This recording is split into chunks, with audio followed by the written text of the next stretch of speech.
जय हिंद। आप देख रहे हैं लोक सेवा न्यूज। मैं हूं आपके साथ रजत त्रिपाठी। कहते हैं कि अक्सर आम लोग अपमान का बदला तत्काल ले लेते हैं, लेकिन महान लोग उसे अपनी सफलता की सीढ़ी बना लेते हैं। टाटा कंपनी को नई ऊंचाइयों पर पहुंचाने वाले रतन टाटा पर यह कहावत बिल्कुल ही सटीक बैठती है। टाटा सन्स में 100 से ज़्यादा कंपनियां आती हैं। इन कंपनियों में सुई से लेकर स्टील, चाय से लेकर 5 स्टार होटल तक और नैनो से लेकर हवाई जहाज तक सब कुछ मिलता है। यहाँ हम टाटा ग्रुप के चेयरमैन रहे रतन टाटा के जीवन की एक ऐसी कहानी बताने जा रहे हैं जो सभी के लिए प्रेरणादायक है। आप इसे जरूर ध्यान से सुने। कहानी जानने से पहले हम रतन टाटा के बारे में जान लें तो इस कहानी को समझने में और आसानी रहेगी। रतन टाटा की जिंदगी उतार चढ़ावों से भरी रही है। उनका जन्म 28 दिसंबर 1937 को हुआ था। वे टाटा समूह के संस्थापक जमशेद जी टाटा के दत्तक पोते नवल टाटा के बेटे हैं।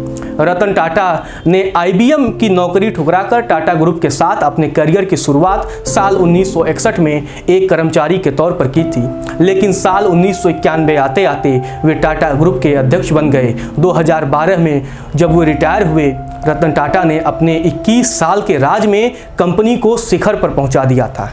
कंपनी की वैल्यू 50 गुना बढ़ा दी थी। वो फैसले लेते गए और उन्हें सही साबित भी करते गए।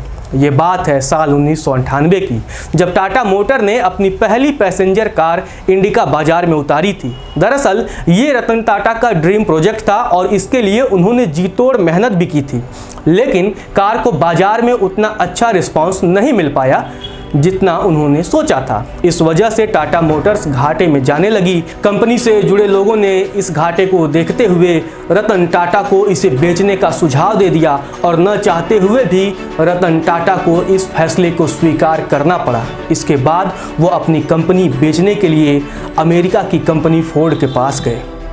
रतन टाटा और फोर्ड कंपनी के मालिक बिल फोर्ड की बैठक कई घंटों तक चली। इस दौरान बिल फोर्ड ने रतन टाटा के साथ अच्छा व्यवहार नहीं किया और कहा कि जिस व्यापार के बारे में आपको जानकारी नहीं है उसमें इतना पैसा क्यों लगा दिया। ये कंपनी खरीद कर हम आप पर एहसान कर रहे हैं। ये शब्द बिल फोर्ड के थे, लेकिन रतन टाटा के दिल और दिमाग पर ये बात छप गए। वे वहां से अपमान का घूंट पीकर इस डील को कैंसिल कर चले आए।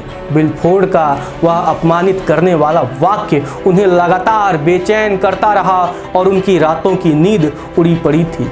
बस इसके बाद रतन टाटा ने निश्चय कर लिया कि वो अब इस कंपनी को किसी को नहीं बेचेंगे और लग गए कंपनी को नई ऊंचाइयों पर पहुंचाने के लिए दिन रात काम में। इसके लिए उन्होंने एक रिसर्च टीम तैयार की और बाजार का मन टटोला। इसके बाद की कहानी सभी को पता है। भारतीय बाजार के साथ साथ विदेशों में भी टाटा इंडिका ने सफलता की नई ऊंचाइयों को छुआ। तो वहीं इस घटना के बाद से फोर्ड कंपनी का पतन भी शुरू हो गया। साल 2008 तक आते आते फोर्ड कंपनी दिवालिया होने के कगार पर पहुंच गई थी। मौके की नजाकत को समझते हुए रतन टाटा ने फोर्ड की लग्जरी कार लैंड रोवर और जैगुआर बनाने वाली कंपनी JLR को खरीदने का प्रस्ताव रखा, जिसको फोर्ड ने स्वीकार भी कर लिया। इसके बाद मीटिंग के लिए फोर्ड के अधिकारी भारत आए और बॉम्बे हाउस में मीटिंग फिक्स हुई। इसके बाद ये सौदा लगभग 2.3 अरब डॉलर में तय हुआ। तब बिल फोर्ड ने रतन टाटा से वही बात दोहराई जो उन्होंने रतन टाटा से कही थी, लेकिन इस बार थोड़ा बदलाव था। आज JLR टाटा ग्रुप का हिस्सा है और बाजार में बेहतर मुनाफे के साथ आगे बढ़ रहा है।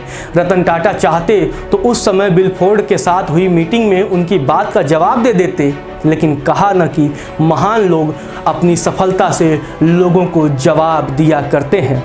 उम्मीद है रतन टाटा की ये कहानी आपको अच्छी लगी होगी। अगर अच्छी लगी है तो कमेंट करके अपनी प्रतिक्रिया आप हमें ज़रूर बताइए। फिलहाल के लिए इतना ही। आप देखते रहिए लोक सेवा न्यूज।